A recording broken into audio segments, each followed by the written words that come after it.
സമർത്ഥമായ വാക്കുകൾ കൊണ്ടല്ല ഹന്ന ദൈവാലയത്തിലേക്ക് കടന്നു വന്നത്. പകരം അവളുടെ ഹൃദയത്തിൽ തിങ്ങി നിറയുന്ന വേദനയുടെ ഭാരവുമായിട്ട് അവൾ ദൈവസന്നിധിയിൽ കടന്നു വന്നു. ഹന്ന പ്രാർത്ഥിച്ചു. അവളുടെ ചുണ്ടുകൾ ചലിക്കുവാൻ തുടങ്ങി.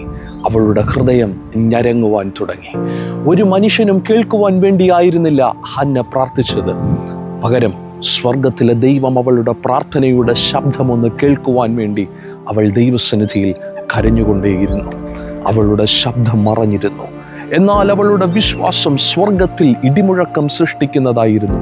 പെനീന എന്ന സ്ത്രീയുടെ മുൻപാകെ ഒരു കുഞ്ഞിനെ ഒന്ന് വളർത്തി എടുക്കുവാൻ, ഏറ്റെടുത്ത് വളർത്തുവാൻ അവളുടെ ഹൃദയം എപ്പോഴും ഞരങ്ങിക്കൊണ്ടേയിരുന്നു. അതിനായി അവൾ ദൈവസന്നിധിയിൽ നിലവിളിയോടെ പ്രാർത്ഥിച്ചു. നാളുകൾ കഴിഞ്ഞു. സ്വർഗം അവളുടെ പ്രാർത്ഥനയുടെ ശബ്ദം കേട്ടു. അവളുടെ ഉദരം തുറന്നു. മനോഹരമായൊരു കുഞ്ഞിനെ അവൾ പ്രസവിച്ചു. അവൻ്റെ പേര് ശമൂവേൽ എന്നായിരുന്നു. ശമൂവേൽ വളർന്നു. ഇസ്രായേലിൽ അറിയപ്പെടുന്ന ഒരു പ്രവാചകനായിട്ട് മാറി. പ്രവാചകത്തിൻ്റെ നിയോഗം സ്വീകരിച്ചുകൊണ്ട് ഇസ്രായേലിൽ എങ്ങും പോയി ശമൂവേൽ ദൈവത്തിൻ്റെ വായായി നിന്ന് പ്രവചിച്ചു. ഇസ്രായേലിൽ ഒരു രാജാവിനെ തിരഞ്ഞെടുക്കണമെങ്കിൽ ശമൂവേൽ അവൻ്റെ വീട്ടിൽ പോയി അഭിഷേകം ചെയ്തിട്ട് വേണം ഇസ്രായേലിൽ ഒരു രാജാവ് എഴുന്നേറ്റ് വരുവാൻ. അങ്ങനെ ശമൂവേലിൻ്റെ ചരിത്രം മാറി. യോസഫിൻ്റെ ജീവിതത്തിലേക്ക് നോക്കിയാട്ടെ. കാരാഗ്രഹത്തിൽ കിടക്കുന്ന യോസഫ് സഹോദരന്മാരിൽ ഉപേക്ഷിക്കപ്പെട്ടു. സ്നേഹത്തിൽ വഞ്ചന കാട്ടിയിട്ട് അവൻ കാരാഗ്രഹത്തിൽ അകപ്പെട്ട് കിടക്കുകയാണ്. സഹായിക്കാമെന്ന് പറയുന്നവർ പോലും സഹായിക്കാതെ ഇന്നും കാരാഗ്രഹത്തിൻ്റെ ഇരുണ്ടറയ്ക്കകത്ത് അവൻ കിടക്കുകയാണ്. അവൻ ചിന്തിച്ചു അവൻ്റെ സ്വപ്നങ്ങൾ തകർന്നു പോയെന്ന്, അവൻ്റെ പ്രതീക്ഷകൾ അസ്തമിച്ചു പോയെന്ന്. പക്ഷേ ദൈവത്തിൻ്റെ പദ്ധതി കേവലം അവനെ കാരാഗ്രഹത്തിൽ നിന്ന് വെളിയിൽ കൊണ്ടുവരിക മാത്രമായിരുന്നില്ല. പകരം ഒരു ദേശത്തിൻ്റെ മുഴുവൻ പട്ടിണിയെ മാറ്റുന്ന ഒരു പരിഹാരദായകനായ ഒരു പ്രധാന വ്യക്തിയാക്കി ദൈവം യോസഫിനെ മാറ്റിയെടുത്തു. കാരാഗ്രഹത്തിൽ കയ്യാമം വെച്ച് കിടന്ന യോസഫ് ഇന്ന് ഫറവോൻ്റെ മന്ത്രി മോതിരമണിഞ്ഞ് മിസ്രൈമിലെ ഒരു മാന്യനായ ഒരു പ്രധാനിയായി മാറ്റപ്പെടുവാൻ ഇടയായി തീർന്നു.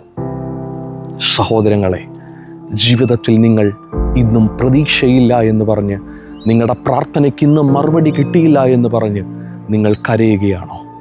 ഇല്ല, നിങ്ങളുടെ സമയങ്ങൾ തീർന്നു പോയിട്ടില്ല. നിങ്ങളുടെ സ്വപ്നങ്ങൾ പൊലിഞ്ഞു പോയിട്ടില്ല. ദൈവത്തിൻ്റെ പ്രവൃത്തികൾ ഇനി ആരംഭിക്കുവാൻ പോകുന്നതേയുള്ളൂ നിങ്ങളുടെ ജീവിതത്തിൽ. അതുകൊണ്ടാണ് സങ്കീർത്തനക്കാരൻ ഇങ്ങനെ എടുത്തെഴുതിയത്. 30-ാം സങ്കീർത്തനം അതിൻ്റെ 5-ാം വാക്യത്തിൽ ഇങ്ങനെ നമ്മൾ വായിക്കുന്നു: സന്ധ്യയെങ്കിൽ കരച്ചിൽ വന്ന് രാപാർക്കും, ഉഷസ്സിലോ ആനന്ദഘോഷം വരുന്നു. ഇതാ, നിങ്ങൾക്ക് വേണ്ടിയുള്ള ഉഷസ് തുടങ്ങുവാൻ പോകുന്നതേയുള്ളൂ. ജീവിതത്തിൽ എവിടെയെങ്കിലും നിരാശയുടെ നീർച്ചുഴിയിലകപ്പെട്ട് എൻ്റെ ജീവിതം ഇവിടം കൊണ്ട് അവസാനിച്ചു, എൻ്റെ ഭാവിയുടെ പ്രതീക്ഷകൾ ഇവിടം കൊണ്ട് അവസാനിച്ചു, എൻ്റെ ശുശ്രൂഷയുടെ വാതിലുകളെല്ലാം എൻ്റെ മുൻപാകെ കൊട്ടിയടയപ്പെടുന്നു എന്നുള്ള സാഹചര്യത്തിലാണോ നിങ്ങൾ കടന്നു പോകുന്നത്? ദൈവം നിങ്ങൾക്ക് വേണ്ടി ഒരു പുതുവഴിയെ തുറക്കും. ആ തുറക്കുന്ന വഴി ഒരു വലിയ ദൈവിക പദ്ധതിയുടെ മാറ്റത്തിലേക്കായിരിക്കും. ഒരു ശമൂവേലിനെ പോലെ, ദേശമറിയുന്നൊരു മനുഷ്യനായി, ഒരു യോസഫിനെ പോലെ മാന്യനും മഹാനുമായ ഒരു മനുഷ്യനാക്കി ദൈവത്തിന് നിങ്ങളെ മാറ്റുവാൻ കഴിയും. വിശ്വസിക്കാം, പ്രത്യാശിക്കാം. ദൈവം നിങ്ങളെ ധാരാളമായും അനുഗ്രഹിക്കുമാറാകട്ടെ.